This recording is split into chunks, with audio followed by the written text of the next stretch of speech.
best time to buy your next home? The truth is, whenever you want. I'm Gina Walton with the Walton Home Team of Keller Williams, and there is no perfect picture time for you to buy your house. Whether you're buying in a buyer's market or a seller's market, there are pros to each in meeting your home goal. Now, yes, right now there is a competitive, fierce market these days, but if your income is stable and you have a healthy savings account and stability with your job, ready to put down roots for the next 7 to 10 years, this may be the ideal time to snatch up your little corner of the world at a historic interest rate for the life of your loan.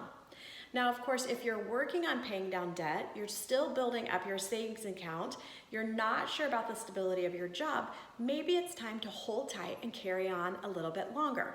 We're not expecting in the next few months to have a huge increase in our interest rate.